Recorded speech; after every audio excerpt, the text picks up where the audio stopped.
Sebagai usaha Kerajaan Kebawahdulian Maha Mulia Paduka Seri Baginda Sultan dan Yang di-Pertuan Negara Brunei Darussalam untuk menyelaraskan caj yang dikenakan kepada orang ramai yang keluar dari atau masuk ke negara Brunei Darussalam melalui udara dan laut yang telah pun berjalan pada masa ini. Kementerian Kewangan dan Ekonomi melalui Jabatan Kastam dan Eksais Diraja dengan ini memaklumkan bahawa Kebawahdulian Maha Mulia Paduka Seri Baginda Sultan dan Yang di-Pertuan Negara Brunei Darussalam telah memperkenankan bagi pelaksanaan Perintah Bayaran Keluar dan Bayaran Masuk 2020 atau Exit and Entry Charges Order 2020 yang akan dikuatkuasakan mulai 1 hari bulan Ogos 2020. Bermula tarikh ini juga, caj dan perkhidmatan tol Jambatan Rasau Kuala Belait akan dimansuhkan. Perintah ini memberi kuasa kepada Pengual Kastam dan Eksais Diraja, Jabatan Kastam dan Eksais Diraja untuk mengenakan caj perkhidmatan CAP pada kadar RM3 Brunei seorang bagi setiap perjalanan keluar dari atau masuk ke negara ini melalui pos-pos kawalan darat yang dikenakan kepada kesemua warga negara termasuk warga negara Brunei Darussalam sama ada menggunakan kenderaan ataupun berjalan kaki pedestrian. Bermula 1 Ogos 2020, pendaftaran, permohonan dan pembayaran caj perkhidmatan CAP boleh dibuat melalui Exit and Entry System EES yang dikendalikan oleh Jabatan Kastam dan Eksais Diraja. EES ini akan menggantikan Vehicle Exit Entry System VES yang mana sebelum ini digunakan bagi permohonan keluar dan masuk kenderaan melalui pos-pos kawalan darat di negara Brunei Darussalam. Berikut adalah tata cara pendaftaran, permohonan dan pembayaran caj perkhidmatan CAP melalui Exit and Entry System EES. Langkah pertama, setiap pemohon hendaklah mempunyai email yang sah yang mana email ini akan digunakan sebagai pengesahan penerimaan pendaftaran akaun EES. Langkah kedua, daftar akaun EES. Sila layari laman sesawang yang tertera. Sila tekan pautan daftar di sini, register here. Sila masukkan alamat email dan maklumat peribadi di petak yang bertanda asterisk. Pastikan maklumat yang dimasukkan hendaklah betul. Kata laluan mestilah mengandungi sekurang-kurangnya 8 karakter. Sila semak petak pengakuan dan tekan create account, wujudkan akaun. Pemohon akan menerima one-time password OTP melalui email yang telah didaftarkan. Untuk mengaktifkan akaun EES, pemohon boleh menekan pautan yang dihantar melalui email bersama OTP tersebut.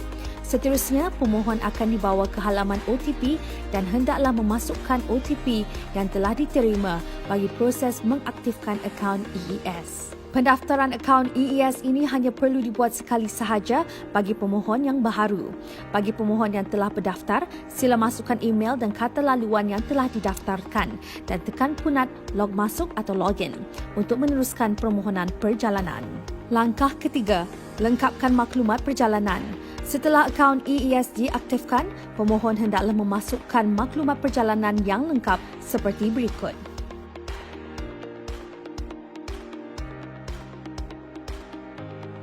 Lengkapkan kaedah perjalanan sama ada menggunakan kenderaan atau tanpa kenderaan. Jenis perjalanan sama ada satu hala atau pulang balik dan pos kawalan yang akan dilalui. Seterusnya, isikan maklumat kenderaan yang akan digunakan. Sila pastikan lesen kenderaan yang digunakan adalah sah semasa membuat perjalanan. Bagi pemohon yang bukan pemilik kenderaan, hendaklah memastikan surat kebenaran menggunakan kenderaan daripada pemilik dibawa bersama semasa perjalanan. Sila lengkapkan maklumat orang-orang yang mengikuti perjalanan. Sila pastikan dokumen perjalanan seperti pasport hendaklah sekurang-kurangnya sah tidak kurang 3 bulan sebelum membuat perjalanan. Jika pemohon memilih kaedah perjalanan sebagai berjalan kaki atau pedestrian, pemohon akan terus dibawa ke halaman maklumat orang-orang yang mengikuti perjalanan ini. Langkah keempat, pembayaran caj perkhidmatan CAP. Setelah maklumat perjalanan telah dilengkapkan, pemohon boleh membuat pembayaran caj perkhidmatan CAP melalui dalam talian online sama ada pembayaran terus dengan menekan punat Pay Now atau menangguhkan pembayaran dengan menekan punat Pay Later. Bagi pembayaran terus, pemohon akan dibawa ke e-payment gateway untuk membuat pembayaran secara dalam talian dengan menggunakan kad kredit atau debit. Jika pemohon berhasrat untuk menangguhkan pembayaran, sila tekan punat Pay Later. Pemohon akan menerima maklumat nombor rujukan bil dan nombor rujukan EES melalui email. Maklumat tersebut boleh digunakan untuk membuat pembayaran secara dalam talian atau melalui kaunter pembayaran bank, menggunakan kad kredit atau debit atau perkhidmatan pembayaran bil melalui online banking. Untuk membuat pembayaran yang telah ditangguhkan, pemohon bolehlah log masuk ke EES dan tekan punat Get QR bagi pembayaran secara dalam talian menggunakan kad kredit atau debit. Masukkan maklumat nombor rujukan bil dan nombor bilangan rujukan EES yang telah di-email bagi meneruskan pembayaran CAP sama ada menggunakan kad kredit atau debit. Setelah pembayaran dibuat, pemohon akan menerima kod QR melalui email. Bagi pembayaran menggunakan perkhidmatan pembayaran bil melalui online banking, pemohon perlulah log masuk ke dalam online banking pemohon terlebih dahulu. Seterusnya, pilih bagi perkhidmatan pembayaran kepada Jabatan Kastam dan Eksais Diraja dan masukkan nombor bilangan bil dan juga jumlah bayaran CAP. Bagi pembayaran melalui kaunter bank, pemohon hendaklah menyerahkan nombor rujukan bil kepada juruang bank. Setelah membuat pembayaran menggunakan perkhidmatan pembayaran bil melalui online banking atau pembayaran melalui kaunter bank, pemohon perlulah log masuk semula ke EES dan tekan punat Get QR. Masukkan nombor rujukan bil yang telah dibayar dan kod QR akan dijana dan juga akan dihantar melalui email. Pemohon adalah diingatkan untuk membuat pembayaran terlebih dahulu sebelum membuat perjalanan keluar dan masuk di pos kawalan darat. Setiap pembayaran tidak boleh dipohonkan bayaran balik atau refund. Langkah kelima, kod QR. Kod QR akan dijana setelah pembayaran caj perkhidmatan CAP dijelaskan. Pemohon juga akan menerima kod QR melalui email.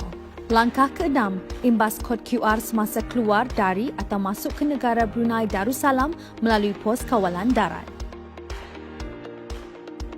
Sekiranya anda mempunyai sebarang pertanyaan atau menghadapi sebarang kesulitan semasa membuat pendaftaran dan permohonan, anda boleh email kepada info@customs.gov.bn atau layari laman sesawang www.bdnsw.gov.bn dan memuat turun soalan-soalan lazim, frequently asked questions atau manual guide pendaftaran. Anda juga boleh menghubungi kaunter perkhidmatan pelanggan Jabatan Kastam dan Eksais Diraja di talian 238231 atau 832371 semasa waktu pejabat. Ataupun dengan menghubungi hotline pos-pos kawalan Jabatan Kastam dan Eksais Diraja seperti berikut.